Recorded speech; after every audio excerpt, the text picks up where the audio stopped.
RCP technologies లో సుందర్ రామిరెడ్డి గారిచే ఈ నెల నవంబర్ 16వ తేదీ నుంచి స్టాక్ మార్కెట్ కొత్త బ్యాచ్ స్టార్ట్ అవబోతోంది. ఆసక్తి గలవారు ఈ క్రింద ఉన్న నెంబర్ కి కాల్ చేసి రిజిస్ట్రేషన్ చేసుకోగలరు. Hi, Sundara Ramireddy from RCP technologies. Diwali శుభాకాంక్షలు. ఈ దివాళీ ఫెస్టివల్కి ముహూర్త ట్రేడింగ్ చాలా పాపులర్ కాబట్టి మెజారిటీ ఇండియన్ బ్రోకర్స్ అందరూ కూడా స్టాక్ మార్కెట్లో ఒక 10 to 15 స్టాక్స్ని పిక్ చేస్తూ ఉంటారు. నెక్స్ట్ దివాళీ కల్లా ఈ స్టాక్స్ నుంచి మనం depending upon the stock company performance బట్టేసి వాళ్ళు ఏం చేస్తారంటే ఈపీఎస్ ప్లస్ మార్కెట్ కండిషన్ బట్టేసి ఇది ఎంత మూవ్ అయ్యేదో వాళ్ళు టార్గెట్లు ఇస్తారు. అండ్ మెజారిటీ బ్రోకర్స్ ఏంటంటే మేమంటూ మార్కెట్లో ఉన్నాము అన్నట్టు గుర్తుగా ప్రతి బ్రోకర్స్ కూడా ఒక 10 to 15 స్టాక్స్ని దివాళీ పిక్గా రిలీజ్ చేస్తూ ఉంటారు అనమాట. ఇప్పుడు ఈ సిరీస్లో భాగంగా మనం 17 బ్రోకరేజ్ హౌసెస్ నుంచి వచ్చిన స్టాక్స్ని తీసుకొని అండ్ చార్ట్స్ పరంగా ఇది టార్గెట్ రీచ్ అవడానికి ఎంత ప్రాబిలిటీ ఉంది అండ్ చార్ట్స్ ఏది స్ట్రాంగ్గా ఉంది మనం పిక్ చేద్దాం. ఫండమెంటల్గా వాళ్ళు ఆల్రెడీ పిక్ చేసి వాళ్ళు ఇచ్చారు కాబట్టి మనం ఫండమెంటల్గా ఎలాంటి కామెంట్ చేయట్లేదు, ఓన్లీ టెక్నికల్గా మాత్రం మనం ఇక్కడ చూస్తాం. ఓకే, ఇండియాలో ఉన్న మొత్తం 17 బ్రోకర్స్ దగ్గర నుంచి ఈచ్ వీడియోలో ఒక బ్రోకరేజ్ రికమెండేషన్స్ని మనం డిస్కస్ చేయడం జరుగుతుంది. దీంట్లో పార్ట్గా ఏంటంటే జేఎం ఫైనాన్స్ 50 years నుంచి వీళ్ళు ఈ ఫినాన్షియల్ ఇండస్ట్రీలో ఉన్నారండి. And one of the credible ఉన్న రికమెండేషన్స్ అనమాట. వీళ్ళేమి రికమెండ్ చేశారో ఇప్పుడు మనం చూద్దామండి. మొత్తం 10 స్టాక్స్ రికమెండ్ చేశారండి ఈ దివాళీ పిక్స్గా. అండ్ ఈ డేటా రిలీజ్ చేసింది 26 అక్టోబర్ అనమాట. అండ్ టార్గెట్ 1, టార్గెట్ 2 రెండు ఇచ్చారు. ఇందులో ఉన్న గొప్ప ఏంటంటే వీళ్ళు స్ట్రాంగ్గా బిలీవ్ చేస్తున్నారు. లాస్ట్ 2 years నుంచి నిఫ్టీ పర్ఫార్మెన్స్ పెద్ద లేదు కాబట్టి, లార్జ్ క్యాప్ స్టాక్స్ పర్ఫార్మెన్స్ పెద్ద లేదు కాబట్టి, అండ్ నెక్స్ట్ దివాళీ కల్లా ఓకే లార్జ్ క్యాప్లు మళ్ళీ ఎప్పటిలాగా లీడింగ్లోకి వస్తాయని, ఇవి పర్ఫార్మెన్స్ బాగుంటాయని చెప్పేసి వాళ్ళు 10 స్టాక్స్ పిక్ చేశారు. 10 కూడా లార్జ్ క్యాప్ స్టాక్స్ అయి ఉండటం అనేది ఇక్కడ మనం అబ్జర్వ్ చేయొచ్చు అనమాట. ఓకే, అండ్ వాళ్ళు ఎక్స్పెక్టేషన్ ఏంటంటే నెక్స్ట్ 1 year కల్లా నిఫ్టీ డెఫినెట్గా ముందుకు పోతుంది. ఎలక్షన్స్లో ఏ గవర్నమెంట్ వచ్చినా సరే లార్జ్ క్యాప్స్ వరకైతే పర్ఫామ్ చేస్తాయని చెప్పేసి వాళ్ళ ఎక్స్పెక్టేషన్ అనమాట. ఇప్పుడు మనం చూద్దామండి వాళ్ళు ఏమేమి రికమెండ్ చేశారు, ఎంతంత టార్గెట్. ఇప్పుడు జేఎం ఫైనాన్స్ వాళ్ళు బ్రోకరేజ్ హౌస్ వాళ్ళు దివాళీ పిక్స్ ఏమేమిటిని పిక్ చేశారు అండ్ టార్గెట్ ఎంత, అండ్ టార్గెట్ 1 ఎంత, టార్గెట్ ఎంత 2 చూద్దామండి. సో వీళ్ళు మొత్తం ఇచ్చిన దాంట్లో తక్కువ అంటే ఆల్మోస్ట్ 30% అండి. తక్కువ అంటే కెనరా బ్యాంక్ టార్గెట్ వాళ్ళు ఇచ్చింది 30% ఇచ్చారు నెక్స్ట్ దివాళీ కల్లా. అండ్ ఎక్కువ అంటే గెయిల్కి ఇచ్చారండి 69% అనమాట టార్గెట్. సో ఇందులో వీళ్ళు ఇచ్చిన యావరేజ్ ఎంత అంటే ఆల్మోస్ట్ 40% అనమాట టార్గెట్. అంటే మిగతా బ్రోకరేజ్ హౌసెస్ కన్నా కూడా వీళ్ళు ఇచ్చిందన్నీ లార్జ్ క్యాప్స్. యూనిక్నెస్ ఏంటంటే large caps and target average మీద 40% ఇచ్చారు నెక్స్ట్ 1 yearకి. ఓకే, ఫస్ట్ 1 బజాజ్ ఫినాన్స్ అండి. వాళ్ళు టార్గెట్ 1 900 అండ్ టార్గెట్ 10,000 ఇచ్చారు. ఓకే, వాళ్ళు ఇచ్చినానికి వెరీ స్పెసిఫిక్గా వాళ్ళు స్టాప్ లాస్ ఇచ్చారు, టార్గెట్లు ఇచ్చారు అండ్ టైం ఫ్రేమ్స్ క్లియర్గా ఇచ్చారు. మీరు చూసుకోండి ఈ వీడియోని, నేను స్క్రీన్ షాట్ షేర్ చేస్తున్నాను. సో టార్గెట్ అప్సైడ్ టార్గెట్ ఎంత అంటే 32% అనమాట బజాజ్ ఫినాన్స్. అంటే సెకండ్ 1 కెనరా బ్యాంక్ అండి. అండ్ దీని టార్గెట్ వచ్చేసరికల్లా సెకండ్ టార్గెట్ 30% ఇచ్చారనమాట. And third 1 coal India. Okay, and దీని టార్గెట్ వచ్చేసరికల్లా నెక్స్ట్ దివాళీ కల్లా 39% coal India. And fourth 1 DLF అండి. రియల్ ఎస్టేట్ చాలా హాట్. లాస్ట్ 1 year నుంచి అన్ని సెక్టర్ల కన్నా ఎక్కువ అవుట్ పర్ఫార్మ్ చేస్తున్న సెక్టర్ అంటే రియల్ ఎస్టేట్ అండి. ఆల్రెడీ అది ట్రెండింగ్లో ఉంది సెక్టర్. అండ్ నెక్స్ట్ ఇయర్ కూడా ఈ ట్రెండింగ్ కంటిన్యూ అవుతుందని చెప్పేసి వాళ్ళు రియల్ ఎస్టేట్లో ఉన్న నెంబర్ 1 కంపెనీ డిఎల్ఎఫ్ని పిక్ చేశారు. అండ్ దీని టార్గెట్ ఎంత అంటే 44%. అండ్ దెన్ గెయిల్ అండి, గ్యాస్ అథారిటీ ఆఫ్ ఇండియా, దీని టార్గెట్ 16%. అన్నిటికంటే ఎక్కువ అంటే గెయిల్ అండి. గ్యాస్ రేట్లు బాగా డౌన్ అవటం అండ్ పర్ఫార్మెన్స్ బాగుంటాం. ఆయిల్ అండ్ గ్యాస్ వరల్డ్ వైడ్గా పవర్ సెక్టార్ కానీ లేదా గ్యాస్ సెక్టార్ కానీ లీడింగ్లో రావడం వల్ల దీని టార్గెట్ చాలా ఎక్కువ ఇచ్చినట్టు కనపడుతుంది క్లియర్గా. And 16% GAIL. Okay, and ICICI bank అండి. అండ్ బ్యాంకింగ్ లాస్ట్ 2 years పెద్ద పర్ఫార్మెన్స్ లేకపోయినా సరే ఈ ఐసిఐసిఐ బ్యాంక్ మాత్రం ఇండెక్స్ని బీట్ చేస్తుందండి. ఈ పర్ఫార్మెన్స్ ఇంకా కంటిన్యూ అవుతుందని ఎక్స్పెక్ట్ చేస్తున్నారు. అండ్ దీని టార్గెట్ 50% నెక్స్ట్ దివాళీ కల్లా. అండ్ తర్వాత ఎల్ఎన్టీ అండి. ఇన్ఫ్రాస్ట్రక్చర్ స్టాక్స్ మొత్తం ఆల్రెడీ లీడింగ్లోకి వచ్చేసినాయి. ఈ స్టాక్ ఆల్రెడీ ఆల్ టైమ్ హైలో ఉందండి. ఇది టార్గెట్ 50% ఇచ్చారు నెక్స్ట్ దివాళీ కల్లా. అండ్ నెక్స్ట్ ఎన్టీపీసీ అండి. అండ్ పవర్ ఆల్రెడీ మీరు చూశారు పవర్ స్టాక్స్ ఎలా మూవ్ అవుతున్నాయో.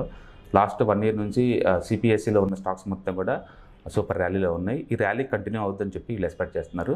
అండ్ టార్గెట్ 41% నెక్స్ట్ దివాళీ కల్లా. అండ్ టాటా మోటార్స్ అండి, అండ్ ఈ Tata subsidiary Tata technologies IPOs రావటం, డెట్ క్లియర్గా తగ్గించుకుంటాం నెక్స్ట్ 1 year కల్లా అని చెప్పేసి మేనేజ్మెంట్ స్టేట్మెంట్ ఇవ్వటం, అండ్ ఎలక్ట్రికల్ వెహికల్స్ సేల్స్ బాగా మూవ్ అవటం వల్ల ఈ stock already 2 years back 60 rupees కాస్త ఇప్పుడు 600కి వచ్చిందండి. స్టిల్ ఫర్దర్ కంటిన్యూ చేసేసి 900 రూపీస్ టార్గెట్ ఇచ్చారు వీళ్ళు టాటా మోటార్స్కి. అండ్ టార్గెట్ 43% ఇప్పుడున్న రేటుకి. అండ్ 10th వన్ టీసీఎస్ అండి. సర్ప్రైజింగ్లీ ఎంటైర్ ఐటీ ప్యాక్ చాలా డల్గా ఉంది లాస్ట్ 1.5 years నుంచి. ఎక్కువ మంది ఈ సెక్టర్ నెక్స్ట్ కూడా డల్గా ఉంటుంది అనుకుంటున్నారు.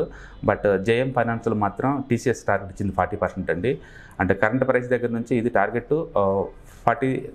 4,700 సెకండ్ టార్గెట్ ఇచ్చారు. టోటల్ 40% అనమాట. సో ఓవరాల్గా వీళ్ళు స్టాప్ లాస్ యావరేజ్ మీద 18% పెట్టమన్నారు. అండ్ ఈ ప్యాక్ని కనుక మీరు ఒక పోర్ట్ఫోలియోలో కొంటే కనుక మీ ఎక్స్పెక్టేషన్ ఏంటంటే 43% అనమాట. సో లాస్ట్ 2 years నుంచి లార్జ్గా పెద్ద పార్టిసిపేట్ చేయలేకపోవడం, నెక్స్ట్ 1 yearలో మార్కెట్లో మంచి ర్యాలీ ఉందని ఎక్స్పెక్ట్ చేయడం వల్ల వీళ్ళ పిక్స్ మొత్తం కూడా మిగతా బ్రోకరేజ్ హౌస్లా కాకుండా కేవలం లార్జ్ క్యాప్సే పిక్ చేశారనమాట. ఇప్పుడు చార్ట్స్ పరంగా ఏది బాగుందో మనం అబ్జర్వ్ చేద్దాం. ఈ 10 స్టాక్స్ వాళ్ళు ఎట్లాగో ఫండమెంటల్గా ఇచ్చారు, మనం చార్ట్ పరంగా మనం చూద్దాం 1 by 1. అండ్ టీసీఎస్ అండి, మనం టీసీఎస్ కనుక చూసుకుంటే ఆల్మోస్ట్ లాస్ట్ 2021 నుంచి కూడా పెద్ద పర్ఫార్మెన్స్ లేదు. అండ్ అలాగని చెప్పేసి డౌన్ సైడ్ రిస్క్ కూడా పెద్దగా ఏమి ఉండదు. బహుశా అన్ని స్టాక్స్ కల్లా డౌన్ సైడ్ రిస్క్ తక్కువ ఉన్న స్టాక్స్ ఇదే ఉండొచ్చు వీళ్ళు ఇచ్చిన రికమెండేషన్లో. సో ఈ బహుశా చార్ట్ ప్రకారం ఇది వరస్ట్ అంటూ జరిగితే 2,900 అండి. అందుకని పెద్ద కింద డ్రాప్ అయ్యే ఛాన్స్ తక్కువ. అండ్ ప్రస్తుతానికైతే లైవ్ మార్కెట్లో 3,333 ఉంది. అండ్ వాళ్ళు ఇచ్చిన టార్గెట్ 4,700 అండి. 4,700. సో ఐటీలో ఎలాంటి పెద్ద మూమెంటం లేదండి. బట్ దీన్ని వాళ్ళు పిక్ చేసి 4,700 ఇవ్వటం నిజంగా వెరీ ఛాలెంజింగ్. బట్ చార్ట్ పరంగా చూస్తే డౌన్ సైడ్ రిస్క్ చాలా తక్కువ కాబట్టి మేబీ దీంట్లో ఇన్వెస్ట్మెంట్ కంటిన్యూ చేసుకోవచ్చు. And Tata Motors already all time హైలో ఉందండి. కరెంట్ ప్రైస్ 651 ఉంది, ఆల్రెడీ ఆల్ టైమ్ హైలో ఉంది. అండ్ మంత్లీ చార్ట్స్ మీద inverted head and shoulder pattern అండి. చాలా రియలిస్టిక్ ప్యాటర్న్ అనమాట. మిగతా అన్ని ప్యాటర్న్తో పోల్చుకుంటే బుల్లిష్ కానీ బేరిష్ కానీ హెడ్ అండ్ షోల్డర్ ప్యాటర్న్, ఏదైనా inverse head and shoulder pattern అదా హెడ్ అండ్ షోల్డర్ ప్యాటర్న్ రెండింటి కూడా రియలబిలిటీ చాలా ఎక్కువ. ఆల్మోస్ట్ 6% మోర్ దెన్ 90 దాకా ఉంటుందండి ఆ ప్యాటర్న్కి. అండ్ ఇక్కడ వాల్యూమ్స్ ఎక్కువ ఉండటం, ఎలక్ట్రికల్ వెహికల్స్ వీళ్ళు స్ట్రాంగ్గా ఉండటం, ఫండమెంటల్ చేంజ్ అవటం, అండ్ చంద్రశేఖర్ చైర్మన్లో ఉన్నప్పుడు ఈ టాటా స్టాక్స్ మొత్తం కూడా ర్యాలీ ఉంటాం కలిసి వచ్చే విషయం అనమాట. సో వాళ్ళు క్లియర్గా డెట్ తగ్గించుకుంటున్నారనే సింటమ్స్ క్లియర్గా మార్కెట్కి ఇస్తాం. టాటా టెక్నాలజీస్ ఆల్రెడీ ఐపీఓకి రావడానికి ప్లాన్ చేస్తున్నారు కాబట్టి ఈ స్టాక్ ర్యాలీ కంటిన్యూ అయ్యే ఛాన్స్ ఎక్కువ ఉంది. ఇది ఖచ్చితంగా 900కి వచ్చే ప్రాబిలిటీ చాలా ఎక్కువ ఉందన్నమాట మిగతా వాటితో కంపేర్ చేసుకుంటే. ఎందుకంటే చార్ట్ ప్యాటర్న్ బాగా సపోర్ట్ చేస్తుంది. సో 2015లో ఉన్న ఆల్ టైమ్ హైని మళ్ళీ ఇప్పుడు బ్రేక్అవుట్ అయింది ఆఫ్టర్ ఆల్మోస్ట్ 8 years తర్వాత. ఓకే, సో ర్యాలీ కంటిన్యూ అయ్యే ఛాన్స్ దీనికి ఎక్కువ ఉంది. అండ్ వాల్యూమ్ సపోర్ట్ చేస్తుంది ఈ స్టాక్ని. అండ్ ఎన్టీపీసీ చూసుకుంటే పవర్ స్టాక్స్ మీరు ఏది చూసుకుని లాస్ట్ 1 year నుంచి పెద్ద ర్యాలీ నడుస్తుందండి. And long term consolidation almost 10 years కన్సాలిడేషన్ని ఇది బ్రేక్అవుట్ చేసుకొని ఆల్ టైమ్ హైకి వచ్చింది ఎన్టీపీసీ. అండ్ హ్యూజ్ వాల్యూమ్స్ తోటి మీరు కనుక వాల్యూమ్స్ కనుక చూస్తే ఈ మంత్లీ చార్ట్స్ మీద చాలా పెద్ద హ్యూజ్ వాల్యూమ్స్ ఉన్నాయండి. అంటే వీళ్ళు ఇచ్చిన టార్గెట్ 330 అనమాట. 330 అంటే ఇక్కడ నుంచి ఇంకా వాళ్ళు ఆల్మోస్ట్ 40% టార్గెట్ ఇచ్చారు. ఓకే, ఇది కూడా రీచ్ అయ్యే ప్రాబిలిటీ చాలా ఎక్కువ, ఎందుకంటే వాల్యూమ్ సపోర్ట్ చేస్తుంది అండ్ పవర్ సెక్టర్ చాలా హాట్ కాబట్టి. అండ్ ఎల్ఎన్టీ అండి, అండ్ ఆల్మోస్ట్ 2008 నుంచి 2020 వరకు కూడా కంప్లీట్గా సైడ్ వేవ్ మార్కెట్లో ఉన్న ఇది 2020 తర్వాత ఒకసారిగా ర్యాలీ బీనైంది, అది కంటిన్యూ అవుతూనే ఉంది. సో చాలా long term side wave market అంటే చాలా లాంగ్ టర్మ్ అంటే ఆల్మోస్ట్ 15 years కన్సాలిడేషన్ టైం ఇది బ్రేక్అవుట్ చేసుకుంది కాబట్టి ర్యాలీ ఫర్దర్ కంటిన్యూ అయ్యే ఛాన్స్ ఉంది. అండ్ ఇచ్చిన టార్గెట్ 4,000 అండి. ఆల్మోస్ట్ ఇచ్చిన టార్గెట్ ఎంత 4,000 అనమాట. ఇది కూడా బాగుంది చార్ట్స్ బాగా ఉంది. అండ్ ఐసిఐసిఐ బ్యాంక్ అండి, అండ్ ఉన్న బ్యాంకింగ్ స్టాక్స్లో కొంచెం స్ట్రాంగ్ చార్ట్స్ అంటే ఐసిఐసిఐ బ్యాంక్ అనమాట ఇది. అండ్ వాళ్ళు ఇచ్చిన టార్గెట్ 1374 అనమాట. ఆల్మోస్ట్ 35% దాకా ఇచ్చారు వీళ్ళు. అండ్ చార్ట్ పరంగా చూసుకుంటే ఇది రీచ్ అయ్యే ప్రాబిలిటీ ఎక్కువ, ఎందుకంటే లాస్ట్ 1 year నుంచి కన్సాలిడేట్ అవుతుంది, 2022 నుంచి కన్సాలిడేట్ అవుతుంది. అందుకని డౌన్ సైడ్ రిస్క్ ఎక్కువ and up side target reach అయ్యే ఛాన్స్ కూడా ఎక్కువ ఉంది ఇది. అండ్ గెయిల్ అండి, అండ్ గ్యాస్ స్టాక్స్ మొత్తం కూడా, గ్యాస్ రిలవెంట్ స్టాక్స్ మొత్తం కూడా అద్భుతంగా పర్ఫార్మెన్స్ చేస్తున్నాయి. అండ్ చార్ట్ చాలా స్ట్రాంగ్గా ఉంది. స్ట్రక్చరల్గా ఇది ఒక ఛానల్ ఫాలో అవుతూ ఉందండి కపుల్ ఆఫ్ ఇయర్స్ నుంచి కూడా, అంటే 2005 నుంచి ఇప్పటి వరకు ఛానల్ ఫామ్ అవుతూ ఉంది. అండ్ ఈసారి ఛానల్ రెడీ టు బ్రేక్అవుట్ అనమాట. అంటే దీని టార్గెట్ వాళ్ళు ఇచ్చింది 2000 రూపీస్ అండి, సారీ 200 రూపీస్ టార్గెట్ ఇచ్చారు. అంటే కరెంట్ మార్కెట్లో ఇది ఆల్మోస్ట్ 125 రూపీస్ ఉంది, అంటే ఆల్మోస్ట్ 40% టార్గెట్ అనమాట. అండ్ చార్ట్స్ పరంగా ఇది కూడా చాలా స్ట్రాంగ్గా ఉంది. అండ్ డిఎల్ఎఫ్ అండి, India's number 1 real estate company. And 2008 హైని ఈసారి నెక్స్ట్ 1 or 2 ఇయర్స్లో దాటవడానికి రెడీ అవుతుంది. అండ్ 2009 ఏదైతే హైయెస్ట్ ప్రైస్ ఉందో దాన్ని ఇన్ని సంవత్సరాల తర్వాత ఇప్పుడు రీచ్ అయిందండి. And real estate last 2 years నుంచి మంచి ర్యాలీ నడుస్తుందండి, ర్యాలీ కంటిన్యూ అవుతుంది. అండ్ ఇప్పుడు ఆల్రెడీ స్టాక్ 606 ఉందండి, వాళ్ళు ఇచ్చిన టార్గెట్ 750 కాబట్టి ఇది కూడా రీచ్ అయ్యే ప్రాబిలిటీ ఎక్కువ. అంటే మనం కనుక వాల్యూమ్ కనుక చూసుకుంటే ఈ మధ్యకాలంలో వాల్యూమ్ బాగా అట్రాక్ట్ చేస్తున్నాయండి, రియల్ ఎస్టేట్ స్టాక్స్ మొత్తం కూడా మంచి వాల్యూమ్ని అట్రాక్ట్ చేస్తూ ఉన్నాయి. కాబట్టి ఈ స్టాక్ కూడా టార్గెట్ రీచ్ అయ్యే ప్రాబిలిటీ ఎక్కువ. నెక్స్ట్ కోల్ ఇండియా అండి. అండ్ కోల్ ఇండియా ఐపీఓకి అప్పుడు వచ్చిన price almost more than 300 rupees అండి. అండ్ ఇన్ని సంవత్సరాలు కూడా అది ఐపీఓ ప్రైస్ కన్నా కిందనే ఉంది.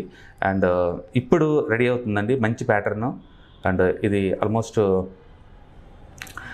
టార్గెట్ రీచ్ అయ్యేలా ఉంది. వాల్యూమ్స్ అయితే చాలా ఎక్కువ వస్తున్నాయండి, అంటే ఫుల్ ఇన్స్టిట్యూషనల్ అక్యుములేట్ చేస్తున్నారు. అండ్ పవర్ చాలా హ్యూజ్ డిమాండ్ ఉంటాం. And railway goods network capacity పెరగటం. ఓకే, ఈ కంపెనీలో రిటైర్ అయిన ఎంప్లాయీస్ మొత్తం తీసుకోకుండా మొత్తం రోబోటిక్స్ లాగా ఆటోమేషన్ ప్రాసెస్ ఎక్కువ అవటం వల్ల ప్రొడక్టివిటీ పెరగటం, ఇవన్నీ చూసుకుంటే కనుక ఈ స్టాక్ కూడా టార్గెట్ రీచ్ అయ్యే ఛాన్స్ ఉంది. And one of the consistency dividend giver company అండి. అండ్ డెఫినెట్గా ఈ పవర్ డిమాండ్ ఉన్న ఈ టైంలో అండ్ మార్కెట్ ర్యాలీలో ఖచ్చితంగా పార్టిసిపేట్ చేస్తుంది. ఇది కూడా ఆల్మోస్ట్ 450 రీచ్ అయ్యే ప్రాబిలిటీ కూడా ఇది కూడా ఎక్కువ ఉంది. అండ్ కెనరా బ్యాంక్ అండి, ఇది ఆల్మోస్ట్ 2008లో రీచ్ అయిన హైట్ని ఇప్పుడు బీట్ చేయడానికి ట్రై చేస్తుంది. ఈ స్టాక్ ఆల్ టైమ్ హై 2010లో వచ్చిన ఆల్మోస్ట్ 780 రూపీస్ అండి ఆల్ టైమ్ హై. ఇప్పుడు అది మిడ్లో ఉంది. అండ్ ర్యాలీ బాగా జరుగుతుందండి. మీరు వాల్యూమ్ కనుక చూసుకుంటే మిగతా రోజులతో కంపేర్ చేసినప్పుడు లాస్ట్ 2 ఇయర్స్ నుంచి పబ్లిక్ సెక్టర్ బ్యాంక్స్లో టూ మచ్ వాల్యూమ్ వస్తుందండి. అండ్ ట్రెండ్ కంటిన్యూ అయ్యే ఛాన్స్ ఎక్కువ ఉంది. Yes, most of the brokers వారు కెనరా బ్యాంక్ని టార్గెట్లు ఇస్తున్నారు కాబట్టి, అండ్ ఇది దీని అంతా 450 రూపీస్ దీని టార్గెట్ అనమాట. సో ఇది కూడా రీచ్ అయ్యే ప్రాబిలిటీ ఉంది. అండ్ బజాజ్ ఫినాన్స్ అండి, అండ్ లాస్ట్ ఆల్మోస్ట్ 2 ఇయర్స్ నుంచి కన్సాలిడేట్ అవుతుంది ఇది కూడా. అండ్ టార్గెట్ ఇచ్చింది 1000 రూపీస్, 10,000 రూపీస్. అండ్ ఇది డౌన్ సైడ్ రిస్క్ చాలా తక్కువ అండి, ఎందుకంటే లాస్ట్ 2 ఇయర్స్ నుంచి కన్సాలిడేట్ అవుతుంది కాబట్టి డౌన్ సైడ్ రిస్క్ తక్కువ. అండ్ రివార్డ్ 10,000 రీచ్ అయ్యే ప్రాబిలిటీ ఎక్కువ ఉంది దీనికి. ఓకే, సో ఎప్పుడైనా సరే ఏదైనా ప్యాటర్న్ వచ్చి 1 or 2 ఇయర్స్ కన్సాలిడేషన్ కనుక అయితే కనుక స్టాక్ డౌన్ సైడ్ రిస్క్ చాలా తక్కువ ఉంటుందండి. అలాంటి స్టాక్స్ ఏదైనా మంచి సెక్టర్లో కనుక ఉంటే మనం షార్ట్ టర్మ్కి లేదా మిడ్ టర్మ్కి మనం వాటిని ఉంచుకోవచ్చు అనమాట. సో ఈ ప్రకారం చూసినా సరే బజాజ్ ఫినాన్స్ టార్గెట్ రీచ్ అయ్యే ప్రాబిలిటీ ఎక్కువ ఉంది. సో మనం చూసిన ఈ 10 స్టాక్స్ అవి already fundamentally sound proven companies. And ఒక్కొక్క సెక్టార్లో అది లీడరు. మనం దీంట్లో బాగా అబ్జర్వ్ చేస్తే కనుక Bajaj finance sector, Canara bank finance sector, and ICICI bank finance sector, వాళ్ళు క్లియర్గా 3 నుంచి 3 ఫినాన్స్ సెక్టర్ పిక్ చేసుకున్నారు. అండ్ ఎనర్జీ సెక్టర్ కనుక మనం చూసుకుంటే కోల్ ఇండియా తీసుకున్నారు, అండ్ గెయిల్ తీసుకున్నారు, అండ్ ఎన్టీపీసీ తీసుకున్నారు. క్లియర్గా ఎనర్జీ సెక్టర్ నుంచి 3 స్టాక్స్ తీసుకున్నారు. అండ్ ఆటోమొబైల్స్ నుంచి అండ్ టాటా మోటార్స్ని పిక్ చేసుకున్నారు వీళ్ళు. అండ్ ఇన్ఫ్రాస్ట్రక్చర్ నుంచి ఎల్ఎన్టీ పిక్ చేసుకున్నారు. ఐటీ నుంచి టీసీఎస్ పిక్ చేసుకున్నారు. సో క్లియర్గా 10 స్టాక్స్ కూడా ఒక 4-5 డైవర్సిఫైడ్ సెక్టార్స్ నుంచి అండ్ మోర్ ఫోకస్ ఏమో ఎనర్జీకి అండ్ ఫినాన్స్కి ఇచ్చినట్టు కనపడుతున్నారు. క్లియర్గా వెల్ డైవర్సిఫైడ్ పోర్ట్ఫోలియో అండి, large cap portfolio and fundamental very sound. టెక్నికల్గా కూడా మంచి ఏరియాలో ఉన్న స్టాక్స్ అనమాట. సో వీళ్ళు ఇచ్చిన టార్గెట్ 43%, అది చాలా ఎక్కువ టార్గెట్ అయినా సరే అండ్ ప్రాబిలిటీ రీచ్ అయ్యే ఛాన్సెస్ చాలా ఎక్కువ ఉంది. అండ్ డౌన్ సైడ్ రిస్క్ వాడు క్లియర్గా స్టాప్ లాస్కి మెన్షన్ చేసుకున్నారు. సో దీని ప్రకారం మీరు చూసుకోండి, టార్గెట్ 1 టార్గెట్ 2 క్లియర్గా ఇచ్చారు. సో జేఎం ఫైనాన్స్లో క్లియర్గా నెక్స్ట్ 1 ఇయర్ లార్జ్ క్యాప్ స్టాక్సే అవుట్ పర్ఫామ్ చేస్తాయి compare to small and mid cap అని వాళ్ళు బిలీవ్ చేస్తున్నారు. అందుకని అచ్చం లార్జ్ క్యాప్ తోటి దివాళీ పిక్స్ వీళ్ళు రికమెండ్ చేస్తున్నారు. గుర్తుపెట్టుకుని ఇందులో ఉన్న ఏ రికమెండేషన్ కూడా నా ఓన్ రికమెండేషన్ కాదండి, బ్రోకరేజ్ హౌసెస్ ఇచ్చిన స్టాక్స్ని నేను ఆ నేమ్స్ షేర్ చేస్తున్నాను అంతవరకే. కాబట్టి ఇన్వెస్టర్స్ ఎవరైనా ఇందులో ఇన్వెస్ట్ చేసుకునేటప్పుడు మీ ఓన్ ఎక్స్పీరియన్స్ని అండ్ మీకున్న నాలెడ్జ్ని బేస్గా తీసుకుని డిసిషన్ తీసుకోవాల్సిందిగా కోరుతున్నాను. Okay, so all the best. Thank you.